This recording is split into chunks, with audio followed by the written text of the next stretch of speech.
Hello guys, welcome back. My self SK Agarwal. और आज अपन बात करेंगे खास तौर से जो हाल ही के अंदर माहौल बना हुआ है स्टेट एलिजिबिलिटी टेस्ट का, उसी से रिलेटेड आज अपन बात करेंगे। क्योंकि काफी ऐसे स्टूडेंट्स के अभी भी मैसेज और कॉल आ रहे हैं, शायद वो अभी भी अंडरस्टैंड नहीं कर पा रहे हैं, समझ नहीं पा रहे हैं कि सेट क्या होता है, या फिर कई जगह स्लेट लिखा हुआ है SLET कि स्लेट क्या होता है, या फिर इस एग्जाम का बेनिफिट क्या है।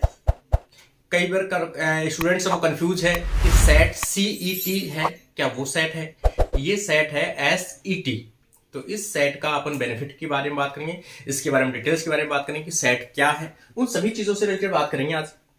और दूसरी एक इन्फॉर्मेशन बता दूंगा आपको कि खास तौर से राजस्थान के अंदर अभी 2023 के अंदर अभी अपन देखें जनवरी के अंदर अनाउंस होने वाला है नोटिफिकेशन, जिसकी एग्जाम मार्च में होगी। दूसरे अलावा मध्य प्रदेश के अंदर जो नोटिफिकेशन हाल ही के अंदर रिलीज होने वाला है, जिसकी एग्जाम 9 अप्रैल की होगी। अभी वेस्ट बंगाल के अंदर 2023 के अंदर नोटिफिकेशन जारी होने वाला है, जिसकी एग्जाम भी आगे अनाउंस कर दी जाएगी। तो उन सभी से रिलेटेड आज अपन बात करते हैं कि काफी स्टेट्स में सेट की एग्जाम है वो निकलती जा रही है। तो पहली बात तो कि इसका क्या है ये, ठीक है ना। सेट क्या है तो अपन देखें कि स्टेट एलिजिबिलिटी टेस्ट है वो किस लिए होती है। तो ये एक टेस्ट है, ये क्या है? टेस्ट है किसके लिए? एलिजिबिलिटी के लिए। एलिजिबिलिटी का मतलब है एक आपको पर्टिकुलर क्राइटेरिया हो कि आप उस चीज के लिए क्या हो, एलिजिबल हो। सपोज आप अपने स्टेट में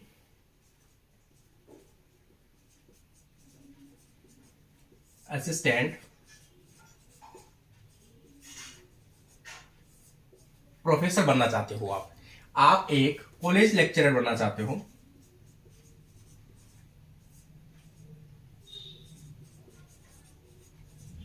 आप एक कॉलेज लेक्चरर बनना चाहते हो, आप एक विद्यालय मतलब महाविद्यालय के आप प्राचार्य बनना चाहते हो, या फिर कोई भी आप ये कह सकते हैं आप असिस्टेंट प्रोफेसर से रिलेटेड, इस कॉलेज लेक्चर से रिलेटेड कोई प्रोफेसर बनना चाहते हो, आप असिस्टेंट प्रोफेसर बनना चाहते हो।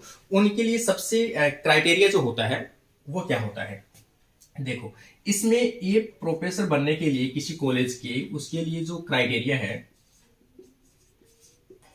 मिनिमम क्वालिफिकेशन क्या होनी चाहिए? तो देखो उसमें होनी चाहिए MSc पास आउट, जिस सब्जेक्ट में आप असिस्टेंट प्रोफेसर बनना चाहते हैं। दूसरी चीज, MSc के साथ आपके पास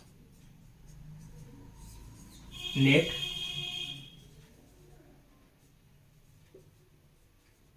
क्वालिफिकेशन, आपके पास में क्या होना चाहिए? नेट का सर्टिफिकेट होना चाहिए। नेट का मतलब नेशनल एलिजिबिलिटी टेस्ट, जो अपन सभी जानते हैं, नेशनल एलिजिबिलिटी टेस्ट होना चाहिए।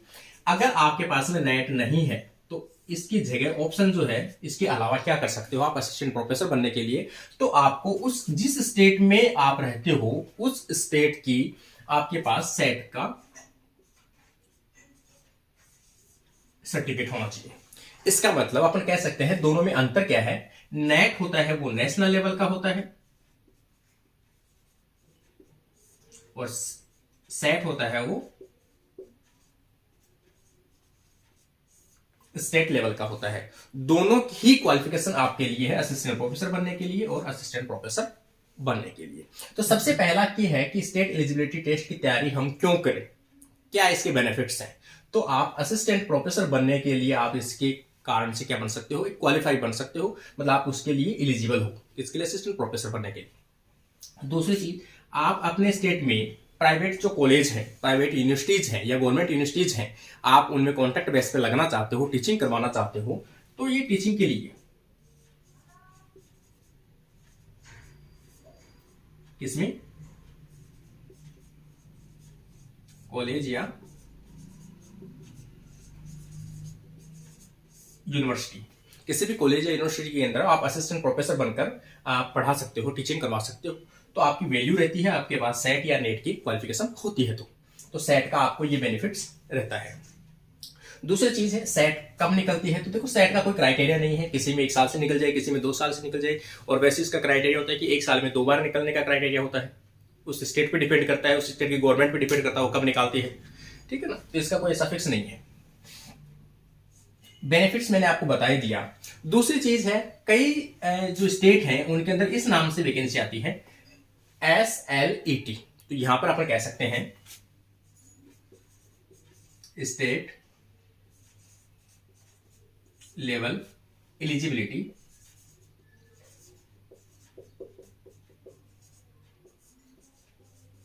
टेस्ट, इस नाम से भी वैकेंसी आती है। मतलब इस नाम से भी एग्जाम होती है ये स्लेट। तो दोनों में कंफ्यूज होने की आवश्यकता नहीं है, दोनों एक ही चीज है, सेट कहें या स्लेट कहें। स्टेट लेवल एलिजिबिलिटी टेस्ट जो एक नेट के लिए इक्वल होती है और मोस्टली सब्जेक्ट के अंदर इस एग्जाम को क्या है कंडक्ट करवाया जाता है। अब काफी स्टूडेंट्स ऐसे होते हैं कि इसमें कितने पेपर होते हैं, ठीक है ना, वो अपन बाद में डिस्कस करेंगे। पहले अपन थोड़ा सा एज लिमिट का अपन देखें।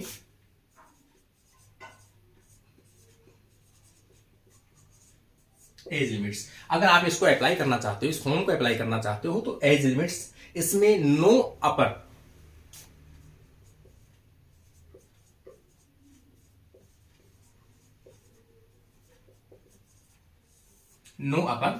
एज लिमिट्स, इसमें किसी प्रकार की कोई अपर लिमिट्स नहीं है। लेकिन हो सकता है कि मिनिमम जो है वो आप कितने होने चाहिए, 17 ईयर, कम से कम 17 साल के आप स्टूडेंट होने चाहिए, तो आप इसको अप्लाई कर सकते हो। मिनिमम क्वालिफिकेशन की अपन बात करें,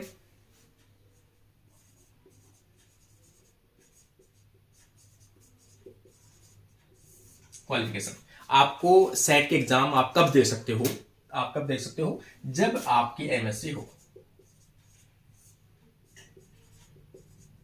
या एमए हो या एमकॉम हो। इसका मतलब कहने का है मास्टर डिग्री आपकी होनी चाहिए, तो आप इसके लिए क्या हो, एलिजिबल हो। मास्टर डिग्री होने के बाद आप सेट के एग्जाम दे सकते हो सकता है अलग अलग स्टेट में अलग अलग क्राइटेरिया होता है कि मास्टर डिग्री में आप प्रीवियस ईयर में हो, सेकेंड ईयर में हो, फर्स्ट सेमेस्टर में हो, फाइनल सेमेस्टर में हो, तो भी आप इस एग्जाम को दे सकते हो, अपीयर हो सकते हो। जैसे आपकी एमएससी है वो कंप्लीट होती है, देन आप अपने सर्टिफिकेट दिखाकर, आप अपने जो एमएससी की मार्कशीट दिखाकर आप अपना जो सेट का सर्टिफिकेट है वो इशू करवा सकते हो। तो ये डिपेंड करता है आपके स्टेट पर, लेकिन जो एज है वो इसमें किसी प्रकार की कोई लिमिट एज नहीं होती है। दूसरी क्वालिफिकेशन हमेशा एमएससी या एमए मतलब मास्टर डिग्री के इक्विवेलेंट होने चाहिए। दूसरी चीज अपन देखें कि इसमें किसी प्रकार की स्कॉलरशिप नहीं मिलती, ये केवल एक सर्टिफिकेट है, इसमें आपको पीएचडी के दौरान कोई स्कॉलरशिप नहीं मिलती है और असिस्टेंट प्रोफेसर के लिए ये यूज में आती है। ठीक है, अब अपन देखें इसका पेपर पैटर्न या खास तौर से और भी कोई क्वेश्चन आए आपको तो माइंड में आप कमेंट बॉक्स में कमेंट जरूर कर दीजिए। अब अपन देखें इसमें कि एग्जाम का पैटर्न,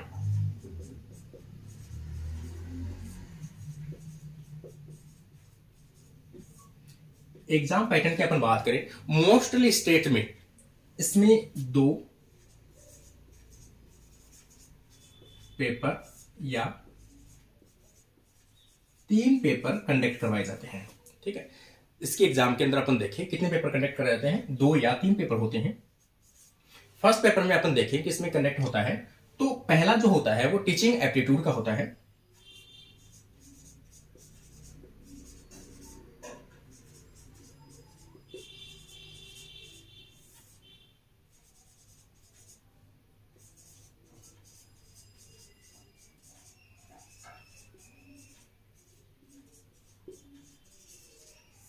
टीचिंग एंड मेथोडोलॉजी। ठीक है, ये जो पहला पेपर है वो सबके लिए कंपलसरी होता है, सेम सिलेबस होता है। अगले वीडियो के अंदर मैं आपको इसका डिस्क्रिप्शन बताऊंगा पहले पेपर का। इसमें मोस्टली जो है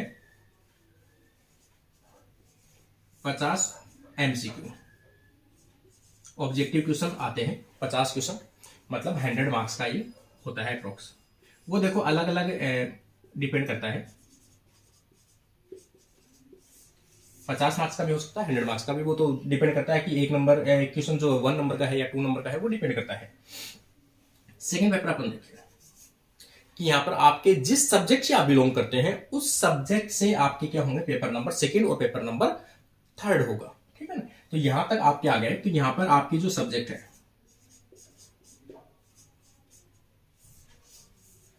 और 3rd पेपर,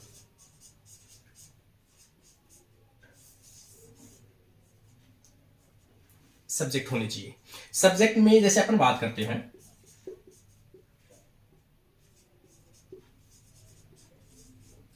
लाइफ साइंस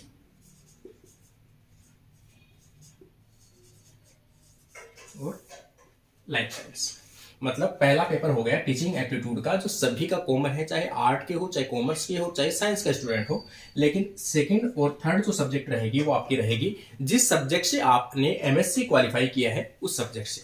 दूसरी चीज है, मैंने आपको लास्ट वीडियो में भी बताया है, अगर आप खास तौर से बॉटनी के स्टूडेंट हो, जूलॉजी के स्टूडेंट हो, माइक्रोबायोलॉजी के स्टूडेंट हो, बायोटेक्नोलॉजी के स्टूडेंट हो, बायोलॉजी से रिलेटेड जितनी भी सब्जेक्ट है उन सभी किसी भी सब्जेक्ट में आपने एमएससी की है, देन आपका जो पेपर होगा सेट का, आपको फॉर्म फिलअप करना होगा वो इस सब्जेक्ट में करना होगा, लाइफ साइंस का। क्योंकि botany, zoology, microbio, biotechnology, genetics, life science सभी चीजें इंक्लूड करके एक पेपर क्रिएट किया गया है, उसका नाम है लाइफ साइंस। तो आप किसी भी सब्जेक्ट से आपकी एमएससी रही होगी, बायोलॉजी में खास तौर से आप सभी का फॉर्म फिलअप करना है लाइफ साइंस का। केमिस्ट्री वाले केमिकल साइंस में, फिजिक्स वाले फिजिकल साइंस में, और मैथमेटिक्स वाले मैथमेटिकल साइंस में, वो इसमें भर सकते हैं अपने, लेकिन अपना जो है वो इसके अंदर आएगा। ठीक है ना। इसके अलावा और अपन देखें कि भाई आपके जो क्वालिफिकेशंस हैं वो कितने कितने परसेंटेज के होते हैं, वो तो देखो अलग अलग क्राइटेरिया होता है। क्वालिफिकेशंस की अपन देखें एमएससी के अंदर, तो एमएससी में क्वालिफिकेशन अपन देखें तो यहाँ पर 55% फॉर जनरल के लिए 55 मिनिमम परसेंटेज होनी चाहिए मास्टर डिग्री के अंदर। देन आपके अपन देखें ओबीसी के लिए भी जहां तक होता है वो 55% ही दिया जाता है, लेकिन कई जगह अपन कह सकते हैं एससी और एसटी, इसके लिए आपको दिया जाता है 50% एमएससी में होने चाहिए, और कई जगह ओबीसी को भी इसमें डाला जाता है 50% होने चाहिए, लेकिन जनरल जो होते हैं वो 55% मिनिमम क्वालिफिकेशन होनी चाहिए मास्टर डिग्री के अंदर। ठीक है, ये चीजें सभी स्टेट एलिजिबिलिटी टेस्ट से रिलेटेड है जो मैंने आपके लिए बताई है। और खास तौर से मैंने अभी बता रहा हूँ राजस्थान के अंदर एग्जाम अनाउंस होने वाली, अभी फॉर्म फिलअप होने वाले हैं, दूसरा मध्य प्रदेश में, और तीसरा वेस्ट बंगाल के अंदर, और भी जो भी स्टेट्स हैं उनमें भी हो सकता है प्रोसेस में हो। तो जो भी सूचना मिलेगी आप तक जरूर पहुंचेगी, और ये बेसिक जो सभी चीजें हैं वो मैंने आपके बताए हैं। थोड़ा सा मैं आपको बता दूं बुक के बारे में। अभी मैंने लास्ट ईयर के जो सोल्ड पेपर हैं इंडिया के मोस्टली स्टेट्स में से लिए गए हैं, तो सोल्ड पेपर जो हैं खासतौर से लाइफ साइंस, उसकी मैंने एक बुक तैयार की है, तो हो सकता है आपको 10 दिन के अंदर अवेलेबल हो भी जाए, क्योंकि अभी अंडर प्रोसेसिंग में है। तो उस बुक में मोस्टली पेपर मैंने सोल्व किया, अलग अलग स्टेट से लिए हैं, उनको सभी को सोल्व किया आपके लिए, तो आप वो भी परचेज कर सकते हो आफ्टर, जब मेरी बुक रिलीज होगी उसके बाद में। तो लाइफ साइंस की उससे काफ़ी आपको हेल्प हो जाएगी। ठीक है ना। और आपको देखो इसमें अपन सिलेबस की बात करें तो सिलेबस मैंने बता दिया, पेपर तो पहले मैंने बता दिया, इसका सिलेबस अलग है और इनका सिलेबस अलग है। सेट में आप किसी भी सब्जेक्ट से बिलोंग करते हो तो सिलेबस की जब बात आती है, सिलेबस की जब भी बात आती है, आपको कौन सा सिलेबस फॉलो करना है। पहला पेपर जो होगा वो तो होगा यूजीसी नेट में जो पहला पेपर चलता है teaching aptitude and research methodology, वो तो पहला पेपर चलेगा अपने इसके अंदर। यूजीसी नेट का सेम सिलेबस रहेगा सेट वाला पहला पेपर का। तो सेकंड वाला, सेकंड कहे या थर्ड कहे, ये दोनों भी आपके किसके चलेंगे। अगर आप आर्ट से बिलोंग करते हो, कॉमर्स से बिलोंग करते हैं तो यूजीसी नेट सिलेबस, यदि आप साइंस से बिलोंग करते हैं तो सीएसआईआर नेट सिलेबस आपको फॉलो करना होगा। ठीक है, सिलेबस आपके नेट वाले रहेंगे। बस लेवल का अपन बात करें तो लेवल थोड़ा सा डिफरेंट आएगा, कि सेट का जो लेवल होता है वो नेट से अपन कह सकते हैं काफी कम होता है, क्योंकि अपन इसकी बात करें कि नेट में जो है वो काफी जो क्वेश्चन है वो रिसर्च लेवल के आते हैं, लेकिन अपन सेट की बात करते हैं तो सेट में अगर आप मिनिमम भी तैयारी करते हो 50-60% उससे कम भी करते हो तो भी आपका इजीली हो जाता है।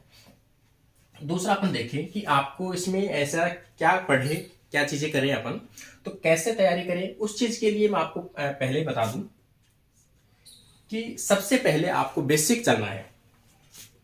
जैसे आप जिस सब्जेक्ट से बिलोंग करते हो उस सब्जेक्ट में सबसे पहले एनसीईआरटी को कंप्लीट तैयार कीजिए। 11th एंड 12th क्लास की जो एनसीईआरटी है उसको आपको कंप्लीट प्रिपेयर करनी है। अपन लाइफ साइंस की बात करते हैं तो एनसीईआरटी बायोलॉजी की आपको कंप्लीट करनी है। इसके साथ साथ आपको अगर कोई पीएमटी या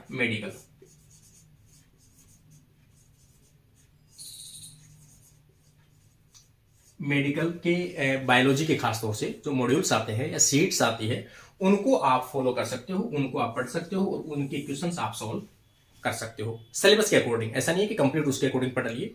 सिलेबस में जो टॉपिक मेंशन किए गए हैं, अगर आपको पीएमटी या मेडिकल सीट्स जो आती है, प्री मेडिकल जो टेस्ट होता है अपना एमबीबीएस के लिए, उसमें जो सीट्स आते हैं किसी भी कोचिंग के XYZ, उससे आप ले सकते हो। उसमें टॉपिक वाइज आप उसकी स्टडी कर सकते हो, वहां से आपके क्वेश्चन जो है वो भी आप सोल्व कर सकते हो। तो ये सबसे बेस्ट मेथड है आपको बेसिक क्लियर करने के लिए। दूसरी, कभी कभी आपको एक आता है यूथ पब्लिकेशन। इसमें यूथ पब्लिकेशन के नाम से एक बुक आती है जिसमें 100 पेपर आते हैं, पीजीटी 100 पेपर। इसमें बायोलॉजी के पेपर आते हैं, जिसमें पहला तो आता है जूलॉजी और एक आता है बॉटनी। ये पेपर भी आपको काफी हेल्प करेंगे, क्योंकि इसमें भी आपको प्रत्येक क्वेश्चन जो लास्ट ईयर के एग्जामों में कहीं ना कहीं पूछा गया है, उन्हीं क्वेश्चंस को एक्सप्लेन करके बताया गया है। तो ये बुक आप परचेज कर सकते हो, काफी आपके लिए हेल्प हो जाएगी। जो भी लाइफ साइंस से बिलोंग करते हैं, खासतौर से उनके लिए बता रहा हूं मैं आपको। तो जूलॉजी बॉटनी के जो क्वेश्चन आप वहां से सोल्व कर सकते हो अपने इसके अकॉर्डिंग। फिर भी आपको लगे कि हाई लेवल की टेक्निक्स पढ़नी है, तो कुछ टेक्निक्स हाई लेवल के मैंने वीडियो में बना रखी हैं, कुछ टॉपिक्स हाई लेवल के वो मैंने वीडियो में डाल रखे हैं सभी। आप प्ले लिस्ट में जा सकते हो, प्ले लिस्ट में जाकर आप देख सकते हो, टेक्निक्स का प्ले लिस्ट है। और इससे रिलेटेड डिटेल भी देखनी है आपको, तो भी आप सेट का सिलेबस फॉलो कर सकते हो। सेट के प्ले लिस्ट में जा सकते हो, उसमें सेट का आपको पूरी डिटेल मिल जाएगी। नेट का देखना चाहते हो, नेट की पूरी डिटेल मिल जाएगी आपको। और भी किसी भी टॉपिक में जीन एक्सप्रेशन देखने, जीन एक्सप्रेशन मिल जाएंगे आपको। प्लांट फिजियोलॉजी कुछ टॉपिक है वो मिल जाएंगे आपको, बैक्टीरियल जेनेटिक्स है वो मिल जाएंगे आपको। तो मेरे वीडियो के प्लेलिस्ट में जाकर भी आप पूरी डिटेल है, लगभग आपको कुछ मिल जाएगा, वहां से कलेक्ट मटेरियल मिल जाएगा। ठीक है। इसके अलावा अगर आप एनसीईआरटी और यूथ पब्लिकेशन के अलावा आप देखना चाहते हो, तो आप नेट के लेवल का सिलेबस भी आप देख सकते हो सरफेसली लेवल पे, लेकिन हायर डीप में नहीं जाना है आपको, क्योंकि हायर डीप में जाओगे तो आप ये आपको क्वालिफाई नहीं कर पाओगे।